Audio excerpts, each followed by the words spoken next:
Welcome to Tea and Clues, where every story unfolds like a warm cup of tea with a dash of mystery. Step into a world of gentle detective tales, charming villages, and clever puzzles waiting to be solved. Whether it's a quiet afternoon mystery or a cozy crime to unravel, each story is crafted to intrigue and delight, without the dark, chilling twists of traditional crime stories.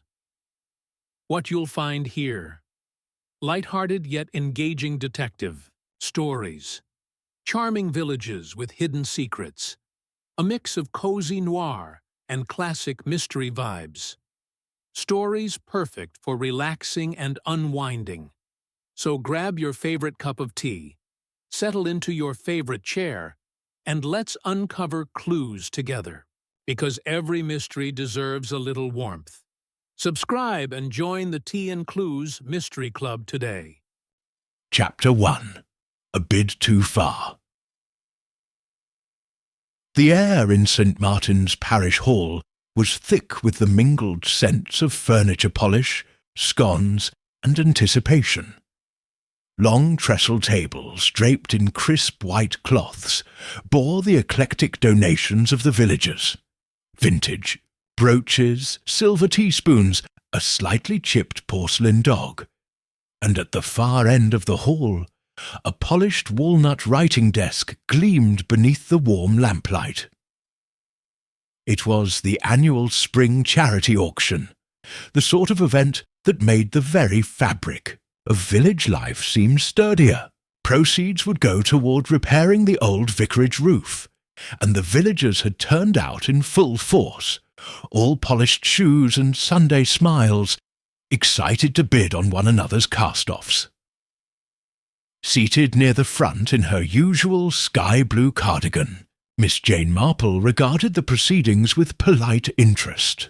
Her knitting rested in her lap, a neat row of soft grey stitches forming beneath her fingers. Her eyes, however, flitted constantly, from item to guest, from whisper to sidelong glance. She was, as always, watching. The auctioneer, Colonel Pembroke, had taken up the gavel with all the solemnity of a man leading troops into battle. "Lot 23, he bellowed.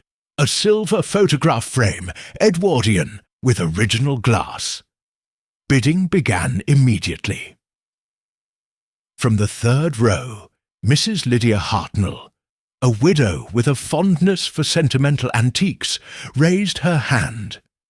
Across the aisle, Mr. Arthur Fell, the grocer, countered with a shilling more. A ripple of laughter passed through the crowd. "20 shillings to Mr. Fell," called the Colonel. "Do I hear 21? The bidding climbed higher as the sun dipped lower outside the windows. The atmosphere was jovial, full of friendly competition and harmless rivalries, until they reached Lot 32. It was a curious piece.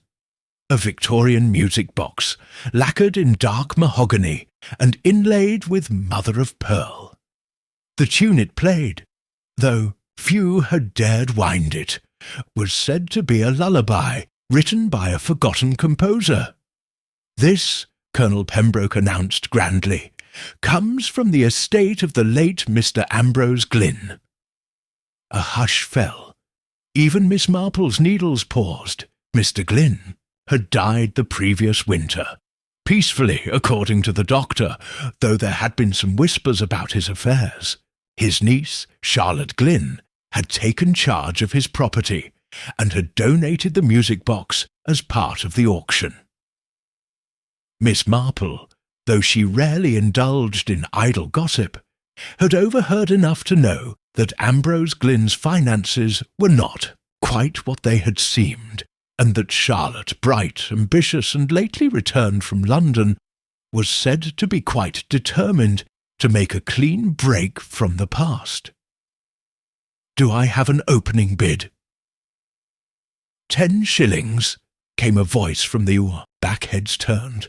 The speaker was Dr. Marcus Wells, a newcomer to the village, and a man whose presence had sparked no small amount of curiosity. He was tall, with silver at his temples, and a manner that was at once courteous and distant. 15, countered Charlotte Glynn, her eyes cool. A murmur rippled again.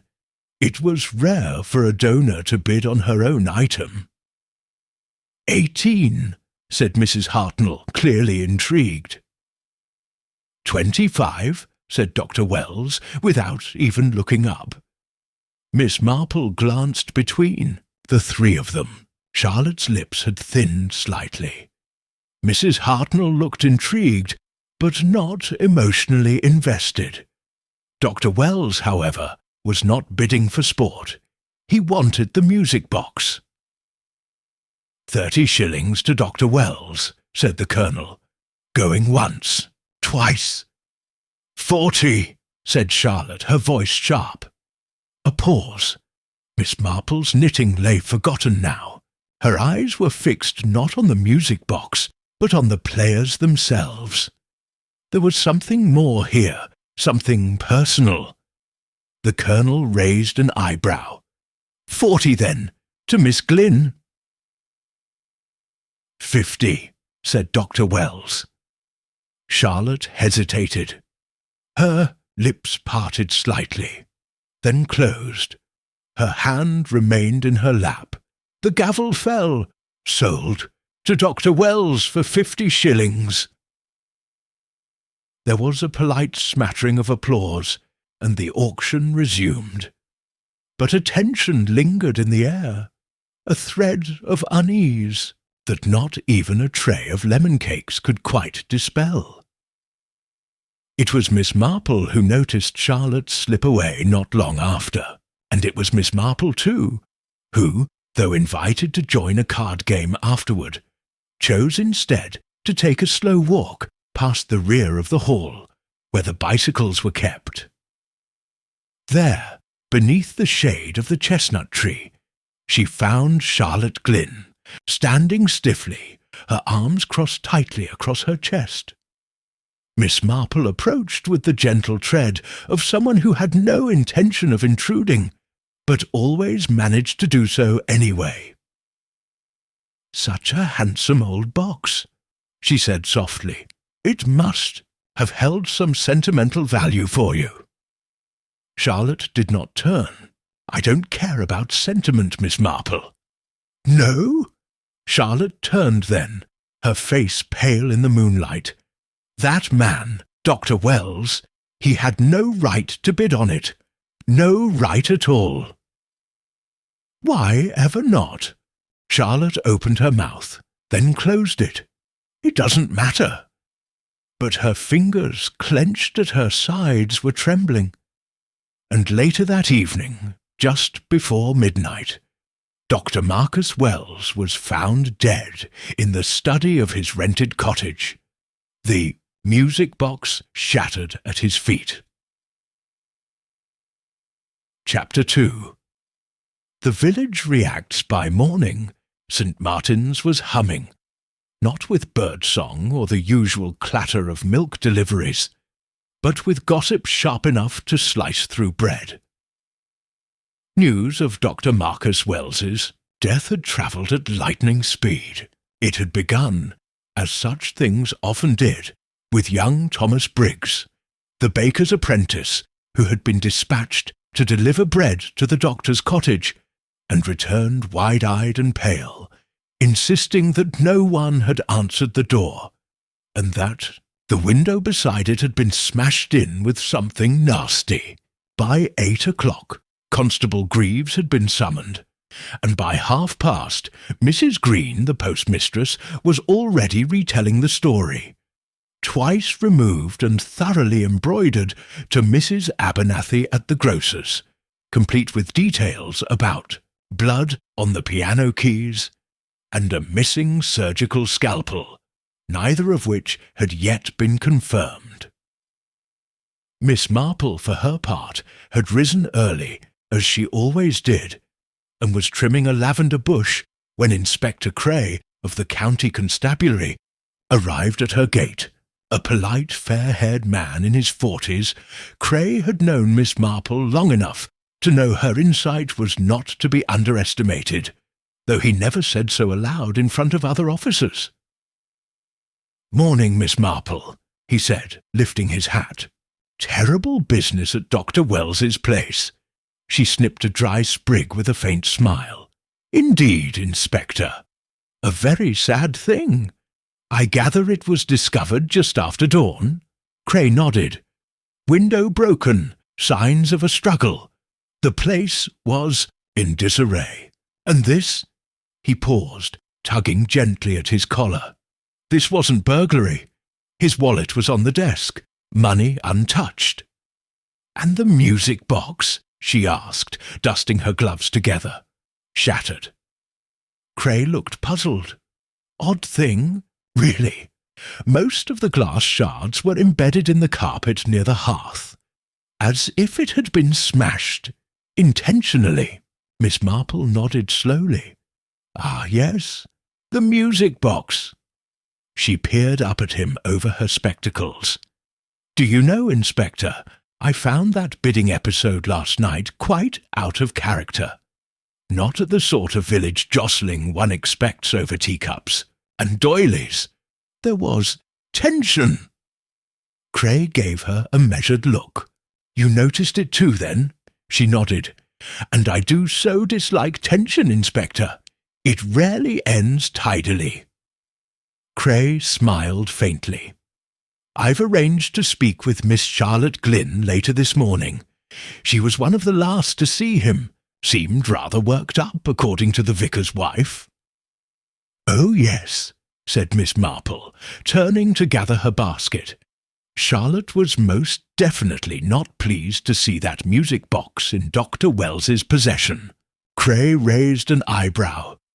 "Do you think she's capable of this sort of thing?" Miss Marple's smile was faint. "Oh, my dear Inspector, I've found it's not always a question of capable, but of pushed. People do dreadful things when they believe they're protecting something or someone they care about." He made a thoughtful sound, then tipped his hat again. "As always, I appreciate your thoughts. I'll keep you informed." Miss Marple watched him go, then turned to the lavender once more, her expression thoughtful. It was not the first time. Death had disturbed the calm routines of St. Martin's, but it was rare that the victim had been such an outsider. By midday, the tea-room at the Bluebell Inn was filled with murmurs over plates of seed cake and slices of pork pie. The locals gathered as if drawn by instinct, seating themselves in pairs and trios, their conversations overlapping in a fugue of speculation. "I heard he was poisoned," muttered Mrs. Hartnell, dabbing at her mouth. "Slumped right over that dreadful music box." "Oh, no, no," countered Mr. Hargrove, the churchwarden.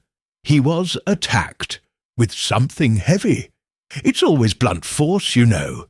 Very English." "Do you think it was a robbery gone wrong?" asked the vicar's wife, glancing around, theatrically. "I mean, he was a stranger here." "That box?" Lydia Hartnell murmured again, frowning into her tea. "It's the box. He wanted it too badly. You saw how Charlotte reacted." Miss Marple entered just as this last remark was uttered. She accepted her usual table in the corner with a nod, and Miss Goff, the nervous young waitress, hurried to bring her a cup of Earl Grey and a currant bun. Miss Marple listened quietly, knitting in her lap once more. Her needles clacked gently, a quiet counterpoint to the more animated clatter of silverware and gossip. She noted several things as she sipped her tea. Charlotte had not been seen all morning. Dr. Wells had made no real social efforts during his stay. His manner was polite, but aloof. And yet, when it came time to bid on that music box, He had cared deeply. But why? Miss Marple's gaze drifted to the window, where clouds had begun to gather above the green. She thought of something Charlotte had said the night before. He had no right to bid on it. Not, I didn't want him to have it, not it was mine. But he had no right. That suggested something else. Ownership? Knowledge? A secret? As Miss Marple finished her tea, her thoughts crystallized around one possibility. What if the music box, so unassuming and sentimental, had been more than just a decorative trinket?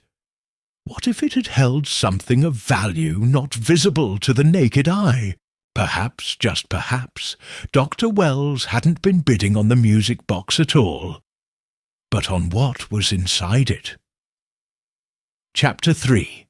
The early investigation, Inspector Cray had a certain approach to investigations, neat, linear, and orderly. He preferred clear motives, confessions that followed confrontation, and suspects who crumbled under the pressure of a direct question. Unfortunately for him, village crimes were rarely so obliging. And St. Martin's, with its lace curtains and impeccable lawns, had a tendency to hide its secrets under layers of respectability and jam-making. It was nearing noon when Cray arrived at Charlotte Glynne's cottage, a neat white structure on the edge of the village with a climbing rose threatening to overtake the porch. He was greeted not by Charlotte, but by her housekeeper, a stout, efficient woman named Mrs. Phelps, who ushered him into the drawing-room with a quick, tight-lipped nod. Charlotte entered moments later, composed but paler than the day before. She wore a charcoal grey blouse and skirt, and her hair was pinned with the precision of someone desperately trying to keep control. "Inspector," she said, "I imagine you've come about Dr. Wells." Cray offered a brief nod. "I'm sorry to bring more unpleasantness, Miss Glynne, but yes, I understand you knew him." Charlotte moved to the window, her back straight. "Not well. He arrived in the village just a few months ago. I think he rented the old Rowan cottage. Yet you both bid rather fiercely on that music box last night." A pause. Charlotte's hand tightened on the windowsill. "It belonged to my uncle." "Yes, I was told that," Cray said, studying her. "But it seemed to mean more than simple sentiment." Charlotte turned to face him. "I didn't want him to have it." "Why not?" "Because he didn't deserve it." Cray raised a brow. "Miss Glynne, I must be blunt. Were you and Dr. Wells, how shall I say, previously acquainted before he came to St. Martin's?" Charlotte's lips pressed into a line. She looked away again. "Yes." Cray leaned forward slightly. "I see. And what was the nature of that acquaintance?" Charlotte's voice dropped. "He was once engaged to my sister." There was a long silence. Cray sat back. "Your sister?" "She died 2 years ago, in Bath." Charlotte spoke without emotion now, as though reciting facts from a ledger. "After the engagement ended, he broke her heart, left her quite suddenly. There was a scandal, letters. He denied everything." Cray blinked. "And you never told anyone he'd moved to the village?" "I didn't think it would matter," she said quietly. "He acted as though we were strangers, so I played along." "But you bid against him for the music box." Charlotte's chin lifted slightly. "Because it was mine. I inherited it, and I had a feeling he was after more than just the pretty tune." Cray's eyes narrowed. "What do you mean?" She hesitated. Before he left my sister, there were rumours that he was using her to get at my uncle, Ambrose. Uncle Ambrose had quite a few rare items, collectibles. He was eccentric but meticulous. We always believed he had hidden things of value, though nothing was ever found after his death. And you think Dr. Wells knew that? I think he believed the music box might be one of those things. Cray made a note. Was the box examined before the auction? Charlotte shook her head. No, it was part of a set of donations. I never thought... She trailed off. I should have checked. Cray studied her in silence. Where were you after the auction ended? Charlotte's voice was flat. Here, I came straight home. Can anyone confirm that? She blinked. Mrs. Phelps went to bed early. I suppose not. Cray closed his notebook. Thank you, Miss Glynn. That will be all for now. As he left, Charlotte returned to the window, her eyes unfocused. She hadn't lied, not really. But there was more to her story, and Cray could feel it pressing at the edges. Meanwhile, across the village green, Miss Marple sat quietly in the reading nook of Mrs. Bantry's sunroom, her knitting in hand, and her attention only half on the click of the needles. Everyone's saying it was Charlotte, Mrs. Bantry said dramatically. You know how people talk. They always want it to be someone they know, or someone they don't like. Miss Marple nodded absently. Yes, dear. And if we were to go by village whispers, I dare say half the parish would be locked away before tea time. Mrs. Bantry sipped her sherry. But you don't think she did it? Miss Marple's eyes glinted. No, I don't. Charlotte Glynn has a temper, certainly. But I don't think she's the sort who smashes music boxes in the dead of night. She would have confronted him, not crept about in shadows. Mrs. Bantry leaned forward. Then who? Miss Marple gave a mild shrug. Well, that depends. See, I've always believed that when a person kills, there's more than just anger involved. There's something they feel they must protect. A reputation, a secret, a possession, or perhaps something they fear being exposed. Mrs. Bantry blinked. So it wasn't about the box. Oh, no, Miss Marple said gently. It was about what the box represented. At that very moment, across the village, Constable Greaves was returning from Dr. Wells's cottage with a small parcel wrapped in brown paper. Inside were the broken remains of the music box. The delicate gears bent and twisted, the lacquered wood split clean in two. And nestled between the fragments, barely visible, was a thin slip of yellowed parchment, tucked between the false bottom and the velvet lining. Something written in Ambrose Glynn's own hand. A list of names.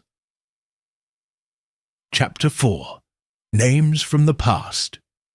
Inspector Cray stood in the dim back room of the station, the parcel laid open on the worn desk, in front of him.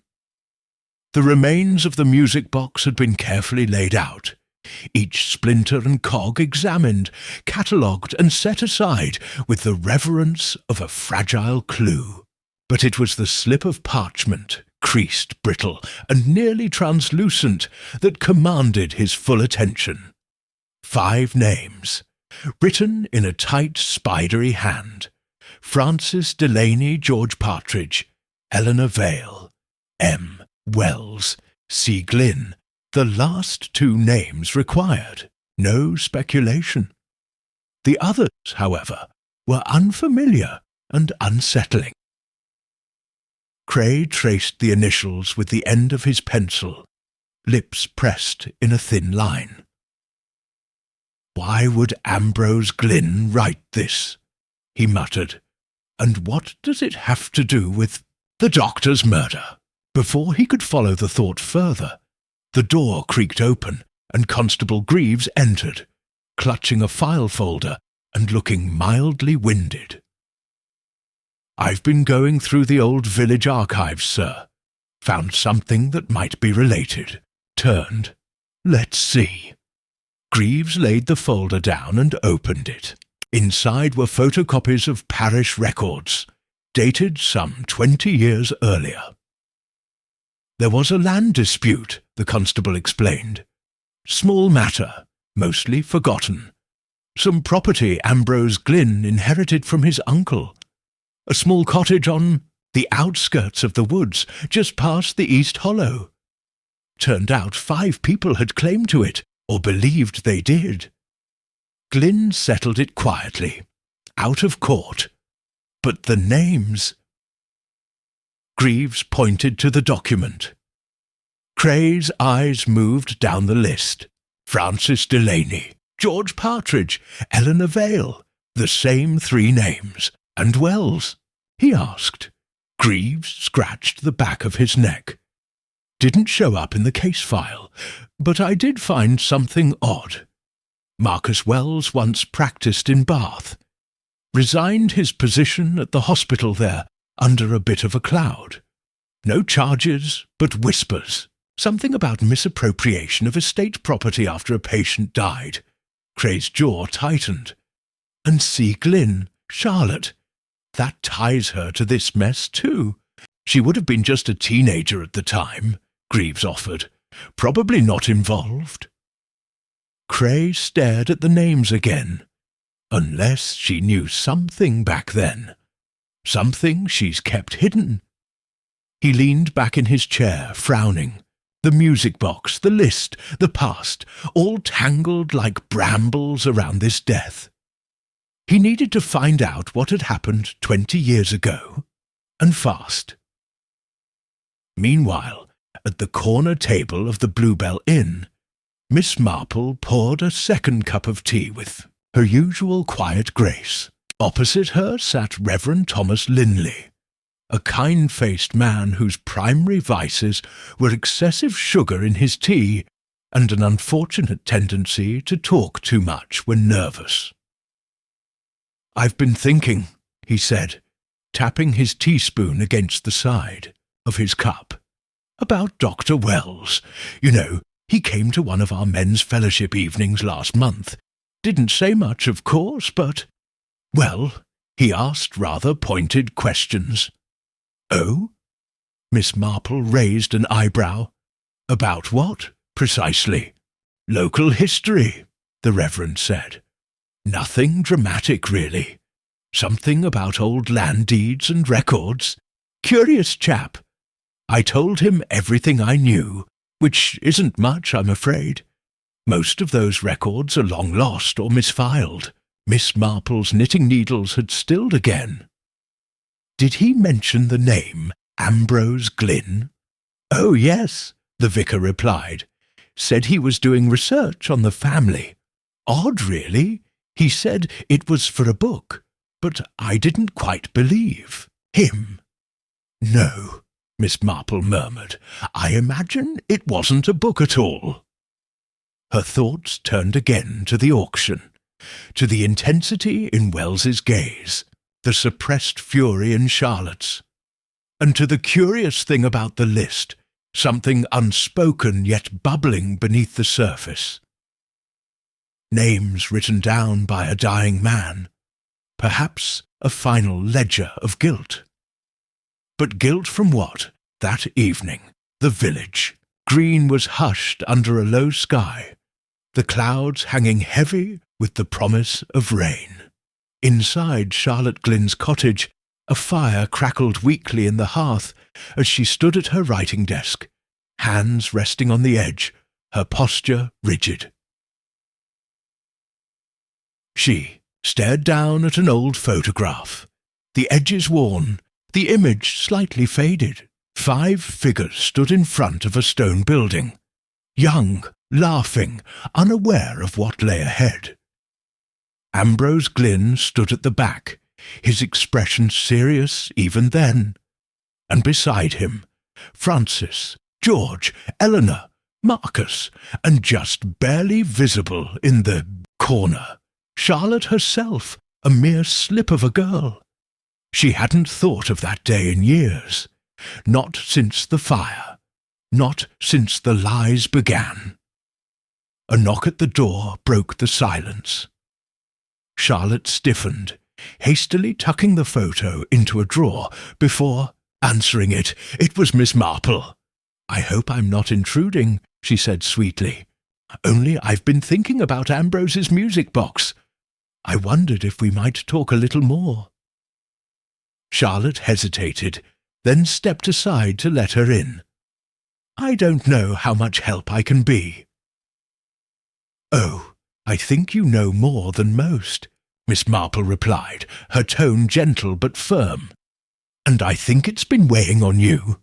Quite heavily, in fact." Charlotte said nothing.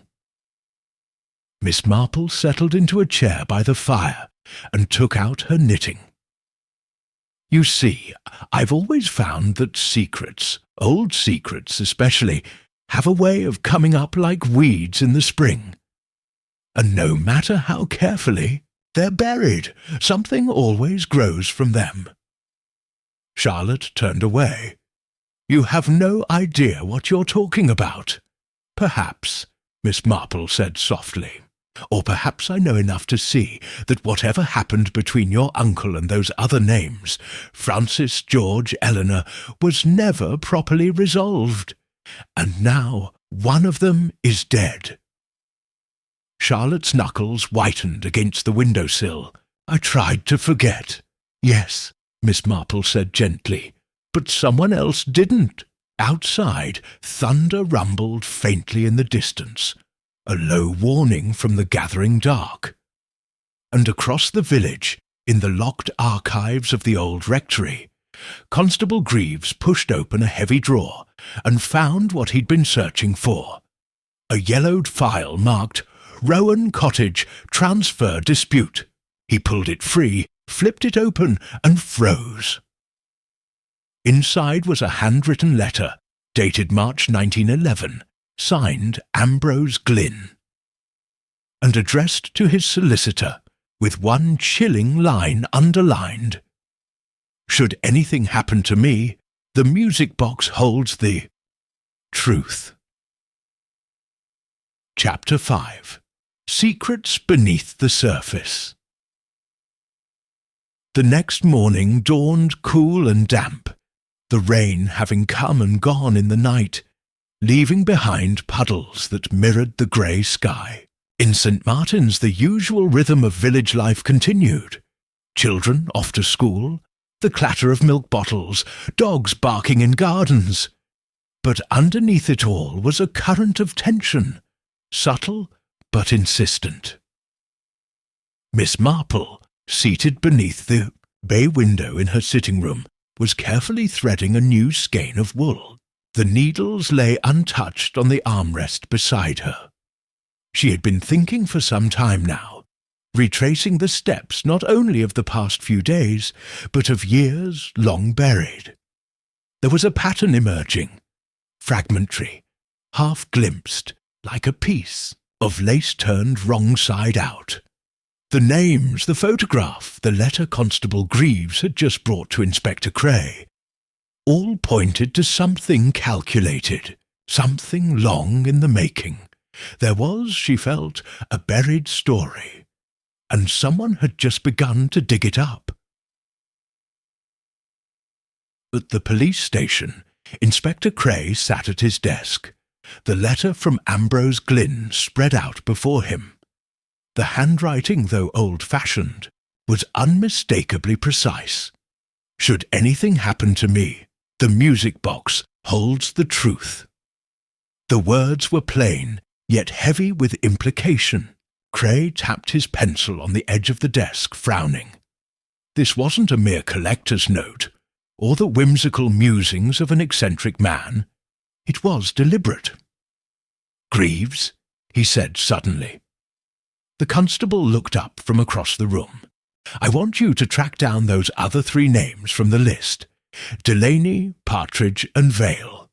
Find out if they're still living or if they've any family nearby. I want addresses, known associates, anything you can get." Greaves nodded. "Right away, sir." Cray glanced again at the list, the edges of the parchment curling slightly with age. M. Sir Wells, C. Glynn. That these 2 had ended up in St. Martin's after so many years could not be chance.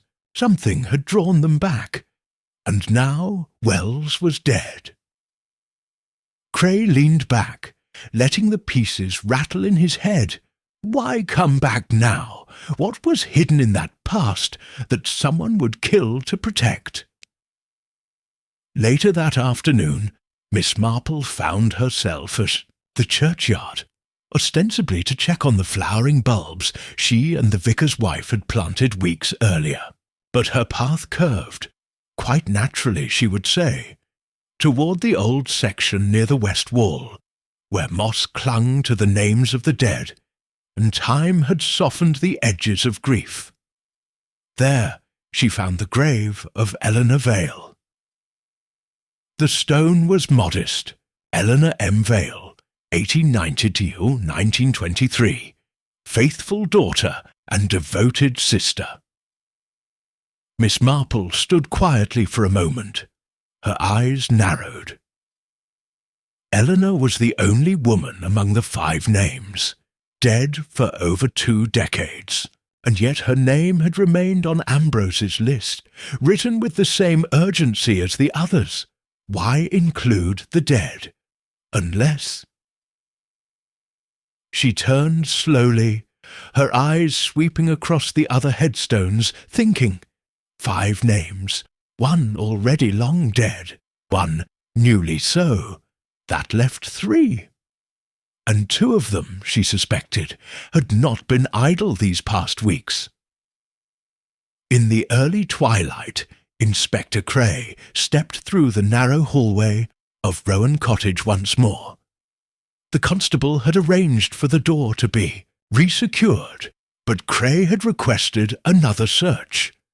Something about the place gnawed at him. The room where Dr. Wells had died was still and cold, the fire long extinguished.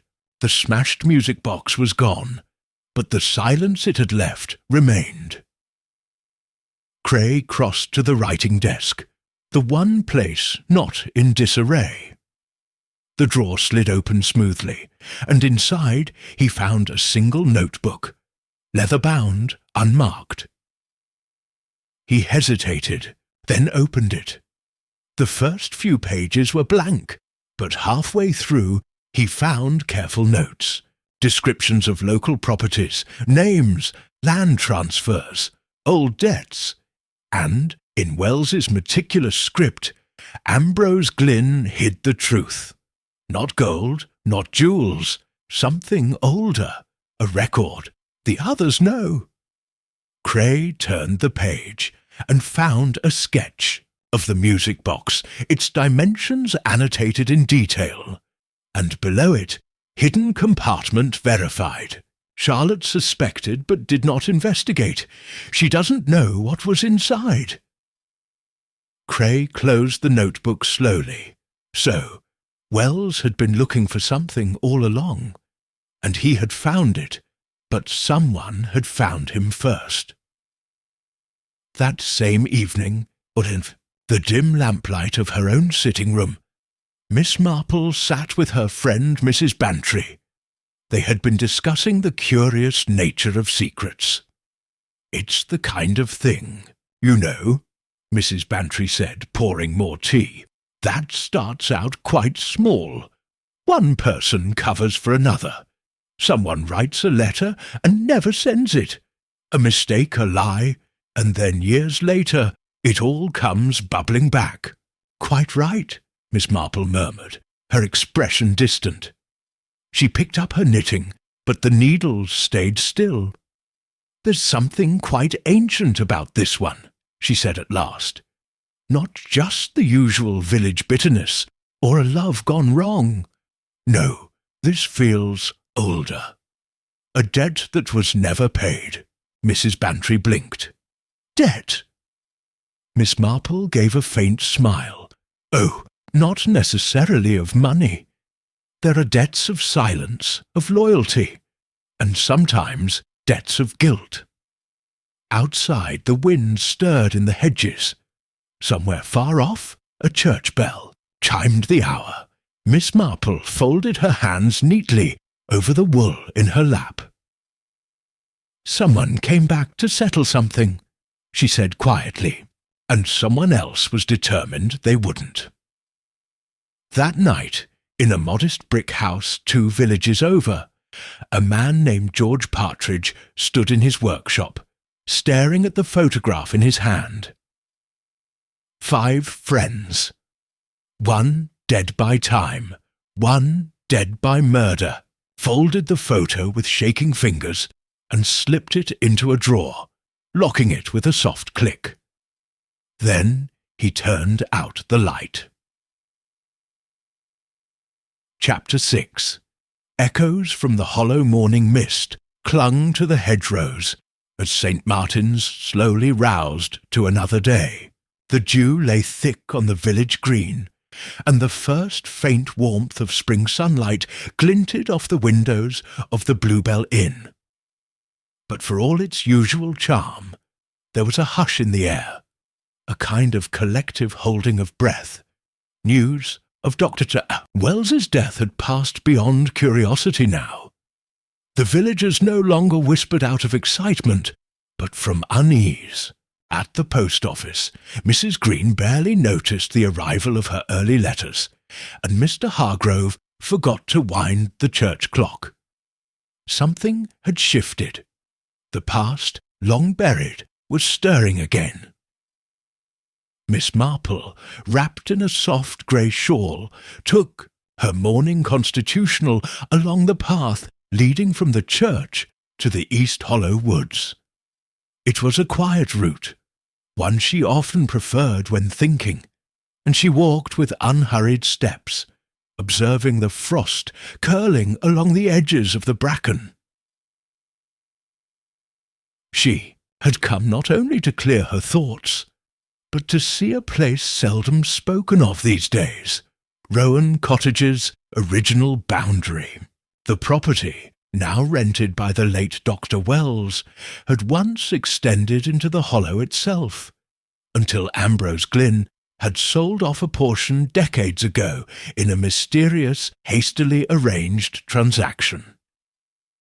And somewhere near the tree line stood the remains of an old outbuilding, rumoured to have been a gamekeeper's shelter, though Miss Marple suspected it had once served quite a different purpose. She paused at a slight rise where the ground dipped toward the tree roots, overgrown with ivy and moss. Stones jutted up at odd angles, half consumed by time. A chimney, crumbled and useless, leaned against the earth like a broken mast. She stood there for some time, listening. The woods were quiet, too quiet, as though they too remembered. The station, Inspector Cray reviewed Constable Greaves's latest report. George Partridge is living in Little Matherby, Greaves said, tapping the file. Runs a repair shop now. Kept his head down. Never married. Cray nodded, scanning the details. And the other, Francis Delaney? Still tracking him. Might have emigrated years ago. No firm trace yet. Vale's death is on record. Consumption, 1923. Nothing suspicious, but odd that Glynn would still include her name. Cray closed the file and steepled his fingers. This wasn't just about property, Greaves. There's an emotional undercurrent. Glynn didn't write that list for legal reasons. He wrote it because of something that happened, something he felt couldn't be forgotten. Greaves hesitated. Sir, do you think Charlotte knows what it was? I think, Cray said slowly, She knows part of it, but there's still a piece missing. He rose, reaching for his coat. I'm going to speak with Mr. Partridge. It was a short drive to Little Matherby, and Cray found George Partridge exactly as described, reserved, slow-moving, with the quiet watchfulness of a man who had grown used to being left alone. His workshop was tidy, lined with shelves of clock parts, radio valves, and carefully labelled drawers. When Cray entered, George didn't look up immediately. He was polishing a brass carriage clock. "You've come about, Marcus," he said at last. Cray paused. "You knew him, then?" Partridge gave a dry laugh. "Course I did. You don't forget people you made pacts with, even when you want to." Cray approached the workbench slowly. "What kind of pact?" Partridge put down the cloth and met his gaze, the sort that holds for a long time until someone decides it's no longer convenient. "Ambrose Glynn?" Cray asked. Another pause. "We were young," George said finally. "It started as a venture. Something harmless, Ambrose. Had ideas, schemes really. We each invested something, but then things changed." Cray kept his voice calm. "How?" "There was a visitor, a man who came from London. We never knew his real name. Said he had a map, old property titles. Talked about treasures, smuggling routes even. Said the land behind the cottage had value. And you believed him?" George's face tightened. "We were fools. But Ambrose, he wasn't. He got nervous. Said it had gone too far. Told us to forget it.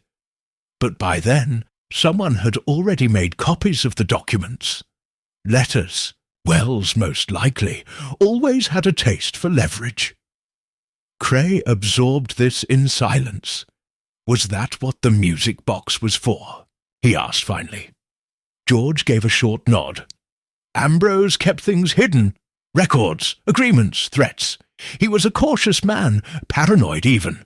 Said if anything ever happened to him, the box would speak." Cray leaned forward. "So, who had the most to lose if it did?" George looked at him evenly. "All of us." That evening, Charlotte Glynn sat alone in her uncle's study. Since his passing, she had kept the room locked, partly from sentiment, partly because she hadn't yet had the heart to sort through it. But now, drawn by the threads unravelling, around her she had opened the door. Dust hovered in the slanting light, books lined the walls, and on the large oak desk lay a single locked drawer she had never been able to open. Until now. She held the music box's winding key in her hand. It had been returned to her, cracked but intact. The box itself was destroyed, but the key. Ambrose had always told her it was a key to more than music. She slid it into the desk's hidden lock. A soft click echoed through the room. Inside, yellowed pages, maps, and a faded envelope. She pulled it free, her breath catching as she read the handwriting. To be opened only if the past returns. As she unfolded the letter, her hand trembled. Outside, the wind rose through the branches, and far off, a fox's cry echoed in the hollow. Back at Miss Marple's cottage, the kettle whistled gently as she laid out her evening tray. She moved with quiet purpose, her face thoughtful. The circle was closing, but not neatly.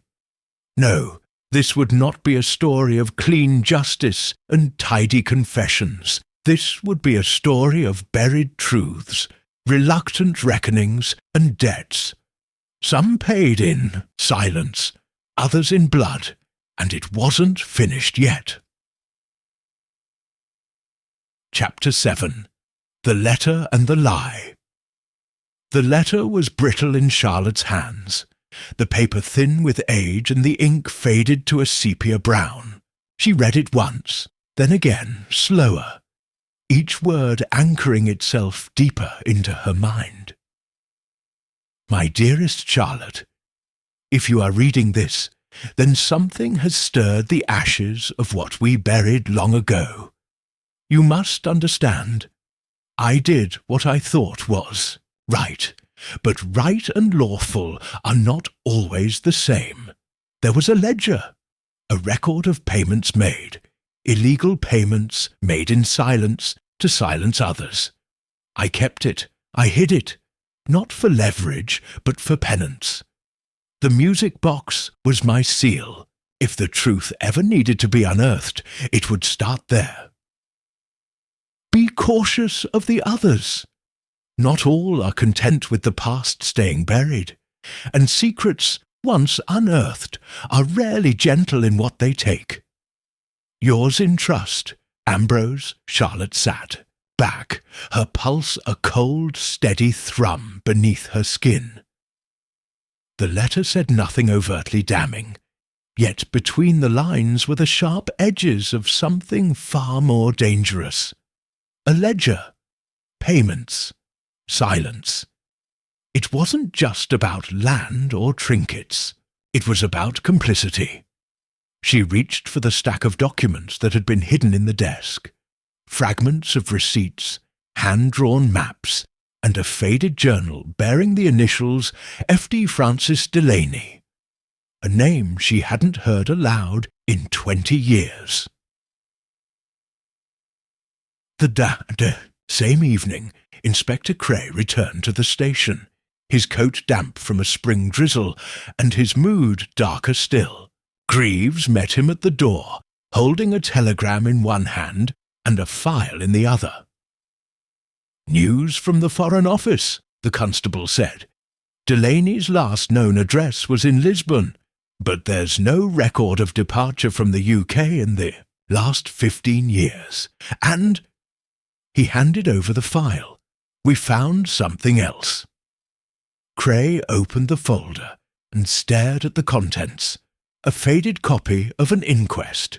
Year 1923. Name Eleanor Vale. Cause of death respiratory failure. But what caught his attention was a brief notation in the corner, handwritten and barely legible. Witness Marcus Wells. He frowned. "I thought he wasn't in the village until this year." Greaves shrugged. "Maybe he wasn't. But he was present at the inquest. There's no record explaining why." Cray's brow furrowed. What happened to Eleanor Vale? Officially, died after a prolonged illness. But there were whispers in the parish record. Talk of something found on her property. Documents, possibly. Something connected to Glynn. Cray rubbed his temple. This ledger of Ambrose's, it must have tied them all together. Vale found it, or part of it, and Wells saw something he shouldn't. And now he's dead. Cray's jaw set. Yes, which means someone else is still watching. The next morning, Miss Marple found herself once again in the company of Reverend Linley, who had invited her to look through the church's older registers and property records, ostensibly to assist with local History Week, although both of them knew it was for something more. They sat at a long table in the vestry, yellowing papers spread before them like the pages of some long-forgotten book. "There's something strange about this entry here," Linley said, pointing to a record dated 1901. "A transfer of church land to Ambrose Glynn, right up to the edge of East Hollow. No explanation. And the record's been amended in a different hand 20 years later." Miss Marple peered over her spectacles. That would be shortly after Eleanor Vale died, wouldn't it? He nodded. Yes, and look, this margin note. Boundary dispute settled. Records sealed. No details. No names. Miss Marple's eyes narrowed slightly. When things are sealed in a village like ours, Reverend, it usually means the truth was deemed too inconvenient. She tapped her knitting needle against the page thoughtfully. There was something buried at East Hollow, not just a metaphor. Something real. I think Ambrose knew it, and someone else found out. Meanwhile, Charlotte stood before the hearth in her drawing room. The documents spread across the carpet in neat rows. The faded journal of Francis Delaney revealed little at first. Cryptic notes, accounts of late-night meetings, mentions of an unnamed benefactor. But one entry stood out. W is growing restless. He wants proof. A list, or else he threatens exposure.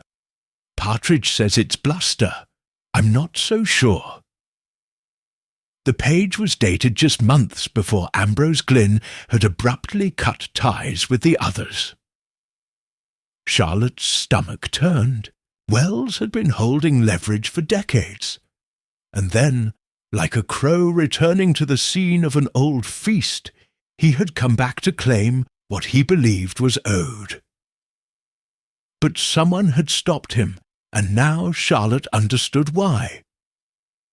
There was more than shame in those names. There was guilt. That afternoon, Inspector Cray returned to Miss Marple's cottage, his coat buttoned high and his face drawn.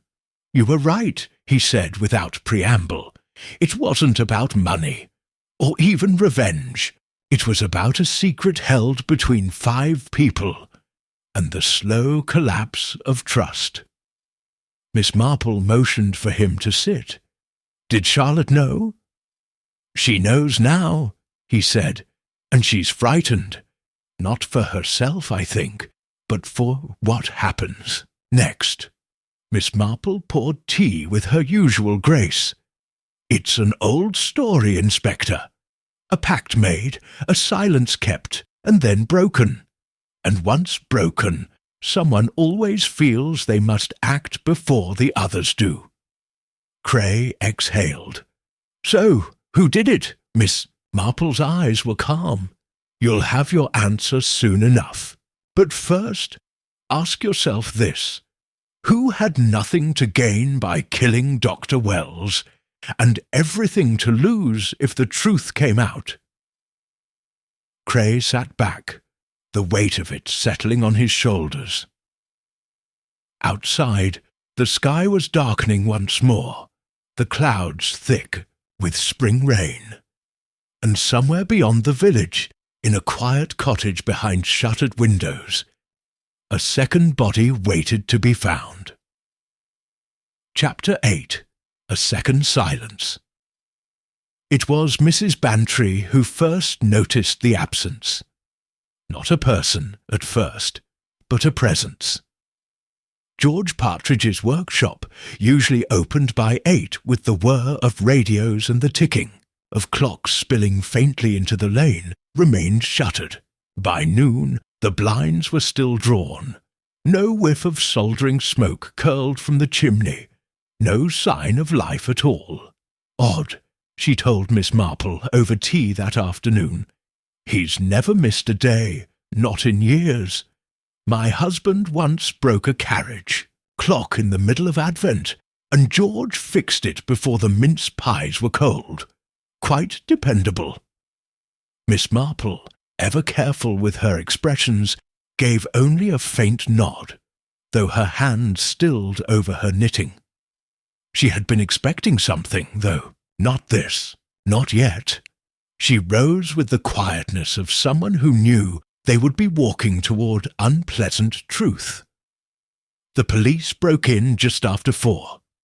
George Partridge's house was small and neat, everything in its place. Tea still sat in the pot on the stove. The day's newspaper remained folded on the table. There was no sign of a struggle. No upturned chairs, no broken glass, except in the workshop. There, amid the tools and tidy chaos of gears and wires, George lay slumped beside his bench, one hand resting on the floor, the other curled near his chest. His spectacles had slipped askew, one lens cracked. Inspector Cray arrived minutes later, jaw tight, jaw set. Natural causes? Greaves asked hesitantly, peering over his shoulder. Cray glanced at the constable. We'll wait for the coroner, but I doubt it. There's no sign of violence, but something about this feels deliberate. He moved to the bench and saw a sheet of paper resting beside the half-polished brass clock. On it, in a tight, shaking hand, were 5 words. I didn't kill Marcus Wells. Back in her parlour, Miss Marple sipped her tea in silence. She had not gone to the scene. Her presence was not required, nor requested. But the news had already reached her by the time the kettle boiled. Mrs. Bantry had rushed back from the grocer, breathless and wide-eyed, and relayed it in a flurry of words. Miss Marple had simply nodded. She had been expecting a second silence. Not all deaths announce themselves in shouts. Some arrive in whispers, disguised as regret. She sat very still, watching the fading daylight catch on the rosebud china. Her thoughts turned not to George Partridge, but to the one name that remained, Francis Delaney, the only member of the old group still unaccounted for.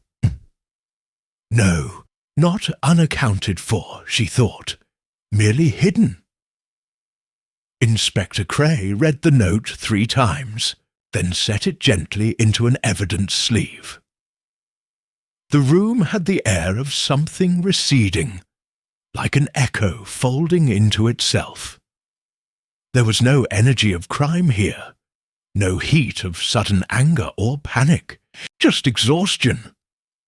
He turned to Greaves. What do we have on Partridge's last movements? Not much, the constable replied. He closed up the workshop early yesterday. No visitors recorded. One neighbour thinks she saw him walking in. The direction of the woods after dark? Cray frowned. East Hollow. Greaves nodded. Cray looked at the workbench once more, then walked to the narrow drawer beneath it. Inside, among polishing cloths and oil canisters, was a small cloth-wrapped bundle. Cray unwrapped it slowly. Inside was a journal. Not Partridge's, but Ambrose. Glyn's. The final entry was dated the week before his death. Wells sent another letter. Claims to know everything. I don't doubt him. He always did see too much. I've hidden what I could. The box will protect the rest. If they come for it, they'll come for me. Charlotte must never see the ledger. It's not guilt she'd carry. It's shame. Cray closed the journal slowly. This wasn't just the aftermath of a pact gone wrong. It was the unravelling of a circle once bound by secrecy, now collapsing under the weight of memory. That evening, Miss Marple received a visit. Charlotte Glynn stood at her door, pale and drawn, the envelope still clutched in one hand. I didn't know where else to go, she said. Miss Marple stepped aside with a gentle nod. Come in, dear. The kettle's still warm. They sat in the parlour, lamplight softening the edges of the dusk. Charlotte unfolded the letter again, laying it between them like an offering. I read it 3 times. I still don't understand what he meant. Ambrose always seemed so careful. He was, Miss Marple said softly, but care, my dear, does not prevent consequence. Charlotte's eyes glistened. You think George killed Dr. Wells? Miss Marple shook her head. "No, I think George was trying to stop something, or perhaps trying to atone for it. She tapped the letter. Your uncle hid more than a ledger. He hid the truth about what happened at East Hollow. And the others, they each chose silence in their own way. But Marcus Wells came back not just for what he believed was his, but to expose what they'd all agreed to forget." Charlotte's breath caught. "So George was afraid," Miss Marple finished, "of what would happen if that truth reached light." There was a long pause. "I keep thinking," Charlotte whispered, "maybe if I hadn't donated the box—" "No," Miss Marple said gently. "That only hastened what was already stirring. These things, Miss Glynn, they find their way to the surface eventually." Outside, the night had fallen. The wind moved in the trees like a hush, and somewhere down the lane the church bell tolled 7 times. A second silence had fallen over St. Martin's, but Miss Marple knew there was still one voice unaccounted for, one name remaining. Francis. Delaney. And if she was right, he was already closer than they realized. Chapter 9. The Last Witness. The storm that had threatened all afternoon finally arrived in the dark hours before dawn. Rain lashed against the cottage roofs of St. Martin's, and the wind keened through chimney pots with an eerie, keening wail. It was the sort of weather that sent even the nosiest villagers indoors and left the roads slick and empty. But at the edge of the village, a single lantern bobbed through the downpour, winding along the overgrown path toward the ruins at East Hollow. Miss Marple sat upright in her chair, the letter from Ambrose Glynn still open on the table beside her. She had not gone to bed. Sleep, she had long ago decided, was of little use when one felt the wind of truth about to shift. The moment had arrived.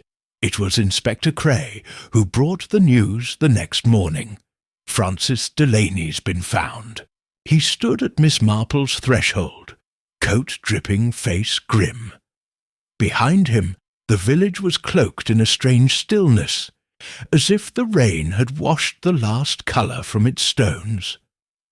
"I'd assumed he was abroad," he said, "but he wasn't. He's been here, living under the name Frederick Dean. Rented a converted barn just north of Gorse Lane. Moved in 6 weeks ago." Miss Marple's eyes were clear. "And let me guess. He kept to himself. Paid in cash. No close neighbours." Cray gave a tight nod. "Exactly. I spoke to him. He claims he came back because of a letter. Said he received it anonymously." "A summons," Miss Marple murmured, "like a bell tolling." Cray stepped inside, lowering his voice.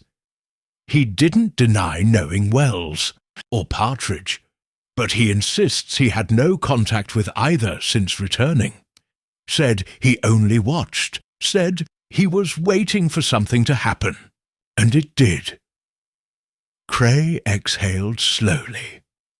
"He won't admit to anything, but I get the sense he knows far more than he'll say. And he had something with him, something Wells wanted." Miss Marple tilted her head. "The ledger?" "Possibly," Cray said. "But it wasn't with him when we searched the cottage."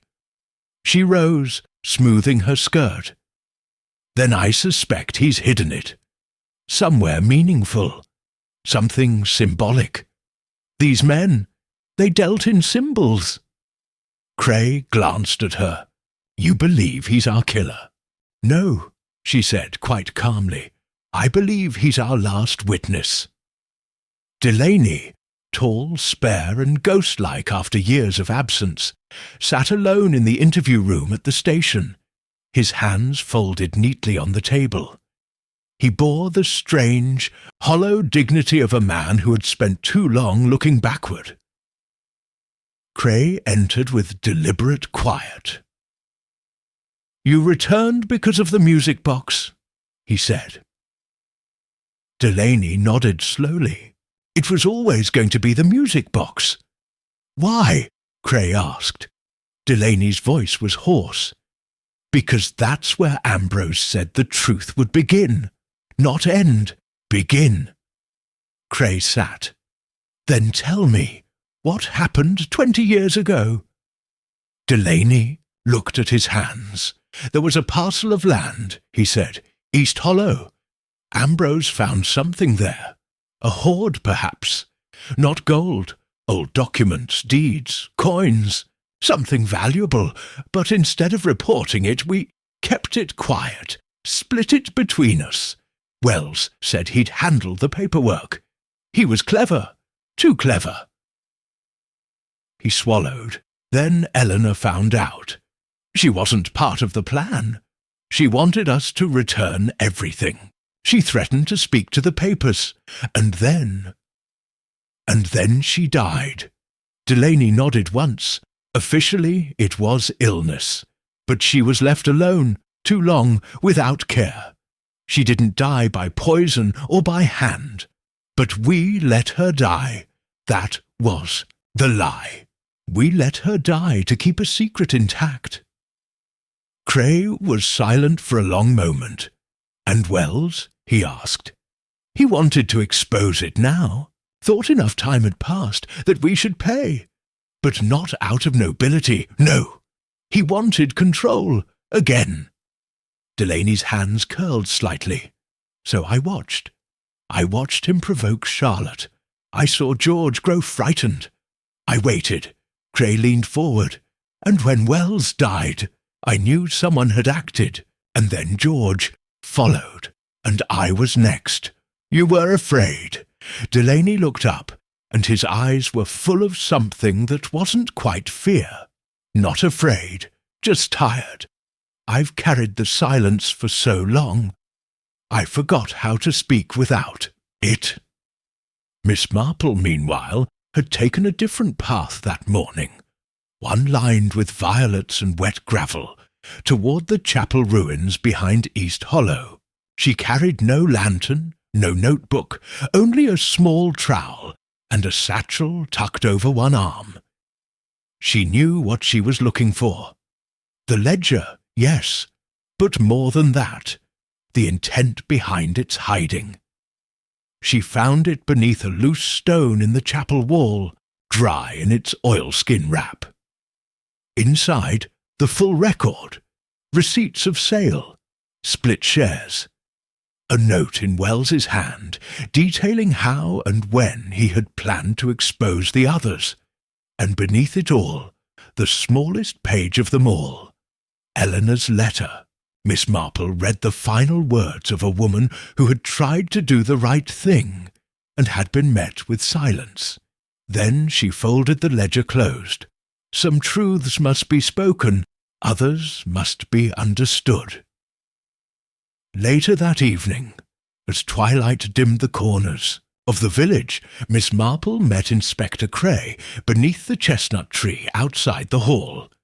"It's over, then?" he asked. Miss Marple nodded. Delaney was not the killer, nor was Partridge. They were merely men trying to outlast the memory of themselves. Cray glanced at her. "Then who?" She looked up at the tree. "Sometimes," she said, "the truth isn't about who pulled the trigger or wound the spring. Sometimes it's about who allowed the music to play in the first place." She turned. "I'll tell you tomorrow." Chapter 10. A Reckoning at East Hollow. The next morning dawned with a cold clarity that seemed to sweep away the last shreds of the storm. The puddles had frozen slightly at their edges, and the trees stood bare and still, like sentinels keeping watch. In the hush that followed the chaos, the village returned to its routines, though quieter now, as if it too sensed that something long held in shadow had been brought into the light. Miss Marple arrived at the station just after 10, escorted by Charlotte Glynn, who looked pale but composed, the lines around her eyes set with purpose. Inspector Cray stood waiting in the interview room, the ledger Miss Marple had unearthed resting in the centre of the table. "This is everything?" he asked quietly. Miss Marple nodded. "All of it. Ambrose's account, Wells's annotations, even Eleanor Vale's final letter, tucked between the pages like a pressed flower. A record of guilt, yes, but also of cowardice." Cray opened the ledger. He had already read most of it. Still, the sight of so many names, so many entries, filled him with a quiet revulsion. The past, so often spoken of with sentiment, had teeth. Charlotte sat across from him, her hands folded in her lap. "I think I understand now," she said, "not just what they did, but what they allowed." Cray looked up. "You said you didn't kill Dr. Wells. I believe you. But you knew, even then, that something was buried in that music box." Charlotte's voice was steady. "Yes, I suspected my uncle had hidden something, but I thought it was petty. A will, perhaps, or something to do with inheritance. I didn't know it was all of this." Miss Marple's voice, soft but unwavering, cut through the quiet. "What you felt that night, Miss Glynn, wasn't just grief. It was the pressure of a truth you weren't ready to face. You weren't alone in that." Cray leaned forward. "The problem is, the truth doesn't point us to a killer. At least not directly. No fingerprints, no confession. Only a chain of decisions, half of them made decades ago." Miss Marple gave a faint smile. "Ah, but, Inspector, I think you've misunderstood the nature of the crime." She reached into her handbag and produced a smaller notebook, her own. On the first page, in her neat hand, was a timeline. The arrival of Wells, the auction, Charlotte's reaction, George's panic, and finally Delaney's quiet return. What Marcus Wells threatened wasn't exposure. It was destabilization. He believed he could leverage their shame. He wanted to force a confrontation, but he underestimated how fragile the whole web had become. Cray frowned. Then who struck the final blow? "Not a blow," she said. "A decision." She turned to Charlotte. "May I?" Charlotte nodded, eyes cast downward. Miss Marple looked at Cray. Wells was poisoned. Not violently, not with something theatrical. With something slow. Arsenic, I should think. A few careful doses over several days. Enough to disorient, to weaken. Cray's eyes narrowed. "We didn't find arsenic at the cottage." "No," Miss Marple agreed, "because it wasn't given there. It was likely added to something habitual, tea perhaps, or a tonic." Charlotte's breath caught, barely audibly. Miss Marple didn't look at her. You see, Inspector, the one person no one questioned was the one person who never left the story, who carried it every day, in her home, in her routines, in her tea. Now she turned to Mrs. Phelps, the housekeeper. Cray stared. The housekeeper? She served Ambrose Glynn for 30 years. She knew everything, heard everything. The others were involved in hiding the truth. But she watched the consequences, watched Eleanor Vale decline, watched Ambrose drink himself quiet, and when Marcus Wells came back, she must have seen it in his eyes, what he meant to do. Charlotte whispered she never liked him. She feared him, Miss Marple corrected, because she knew he would bring it all down. And perhaps, she even believed she was protecting you, Charlotte. Cray stood slowly. We'll bring her in. Miss Marple nodded, gentle. She didn't kill out of rage.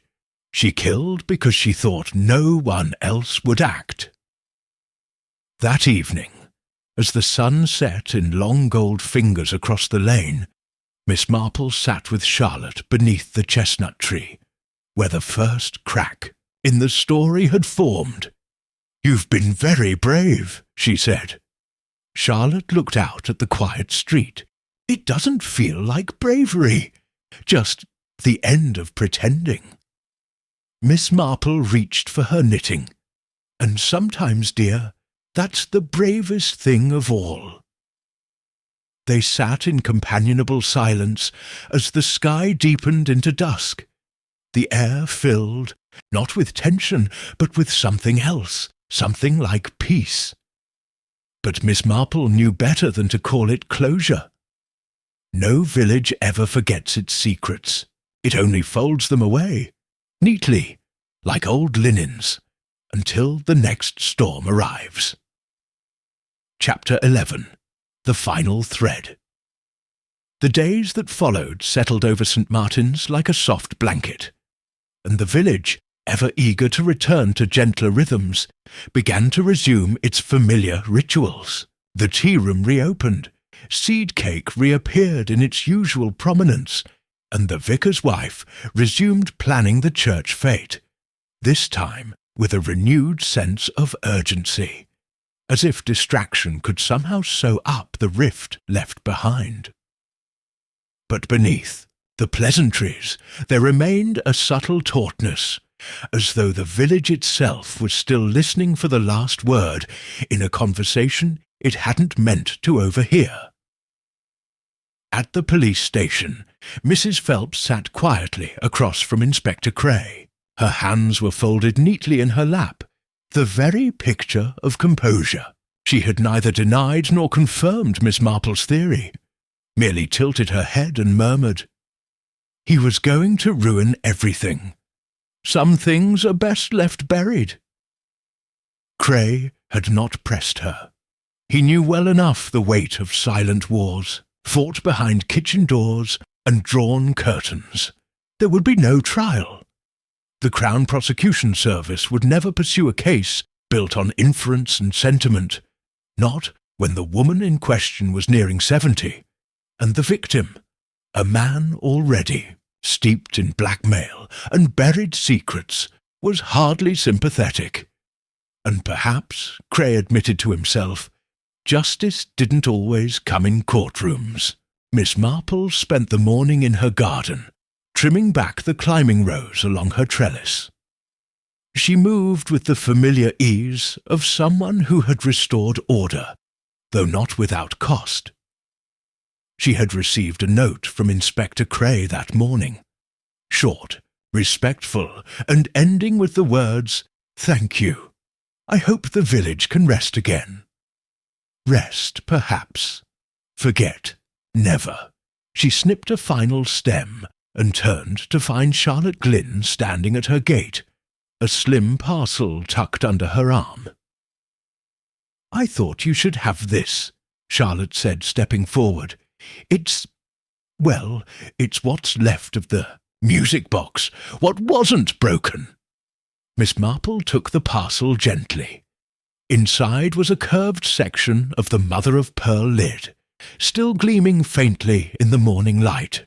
The melody bar, bent but intact, rested beside it.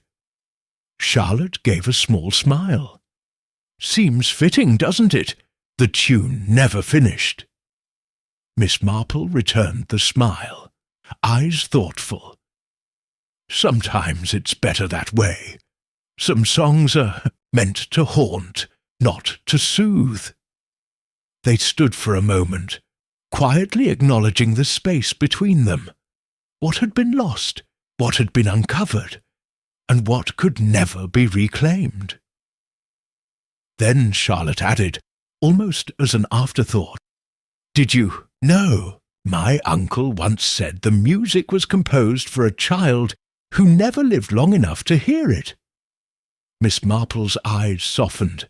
"Yes, dear, I suspected. Grief takes many forms. So does atonement." Charlotte turned to go, and Miss Marple watched, her walk down the lane, her posture straighter than it had been in weeks. Some burdens, when shared, no longer stoop the shoulders so deeply. That afternoon, Miss Marple joined Mrs. Bantry for tea beneath the arbour at the back of the Bluebell Inn. The wisteria had begun to bloom early, delicate violet clusters framing their view of the green. Mrs. Bantry leaned in conspiratorially. "I hear the postmistress thinks it was all over a love affair. Says Wells was in love with Eleanor Vale, and Ambrose wouldn't allow it." Miss Marple sipped her tea.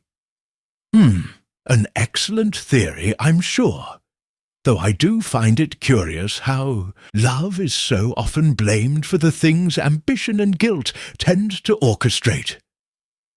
Mrs. Bantry blinked. "So, it wasn't love?" "Oh, I think love was there, just not the kind that makes people better, more the sort that asks to be paid back, with interest." Mrs. Bantry sat back with a sigh. "Well, I suppose we shall all pretend to move on now, until the next scandal breaks." Miss Marple's knitting needles resumed their steady click. "That's the way of things, my dear. Villages remember, even when the people forget."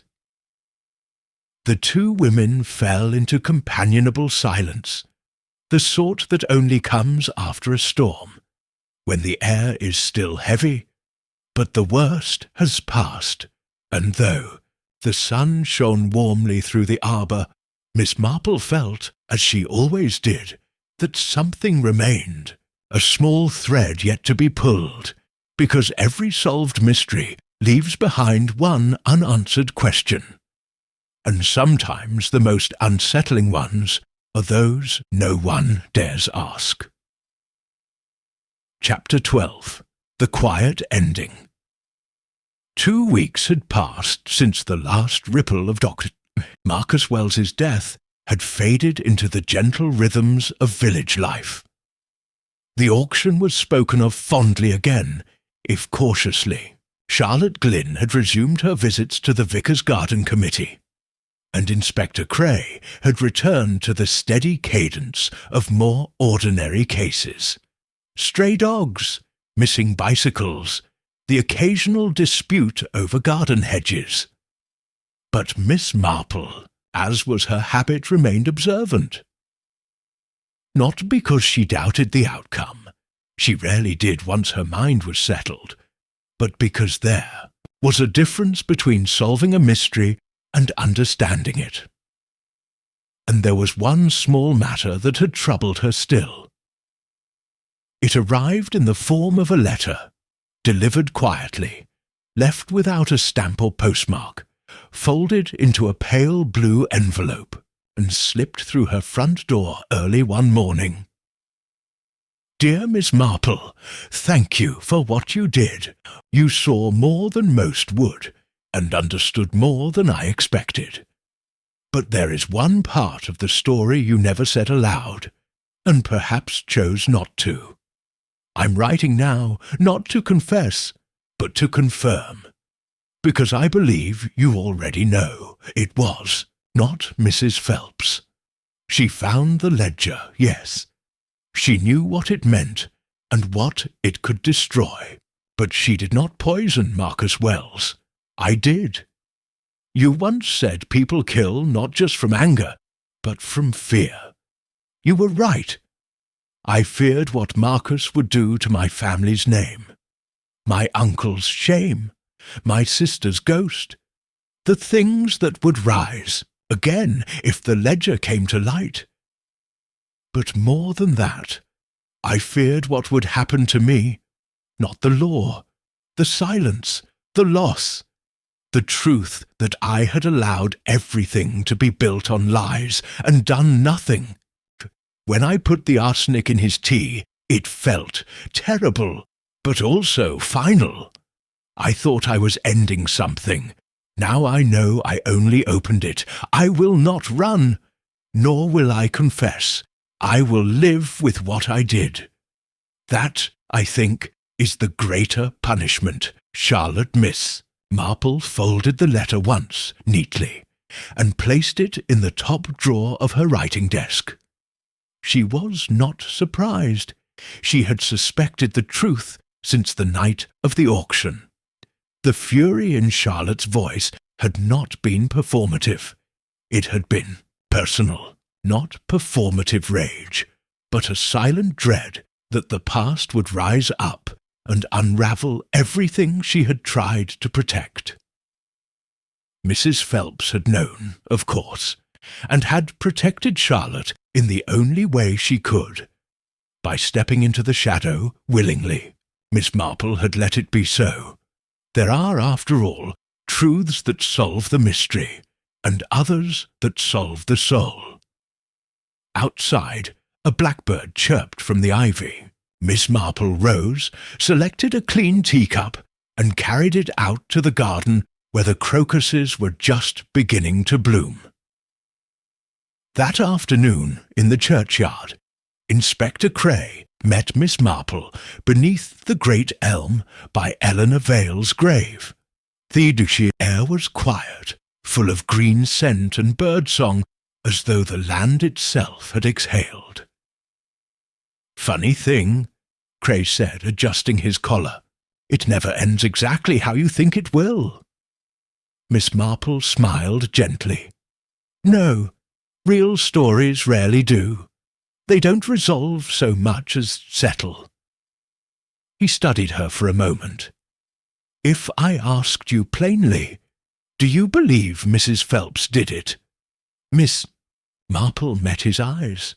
"I believe she carried the burden of many people's sins, and in doing so, perhaps spared them from greater consequences." "That's not quite the same as yes or no." "No," she agreed.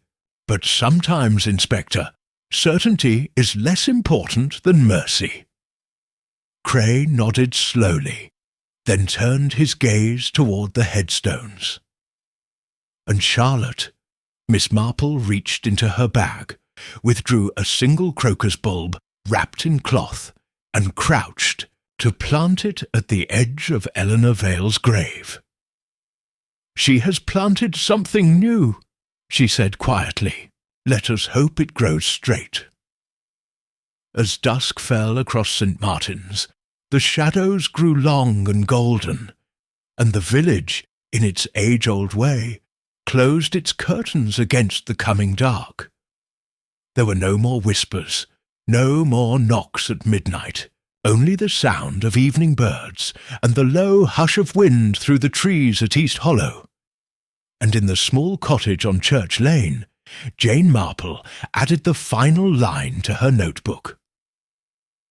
"Truth is not always about justice. Sometimes it is about grace." She capped her pen, folded her hands, and listened to the quiet. There would be other mysteries, of course. But this one had ended, not with arrest, not with confession, but with understanding, and in the stillness that followed she heard only the soft click of her knitting needles and the faint echo of a lullaby never quite finished.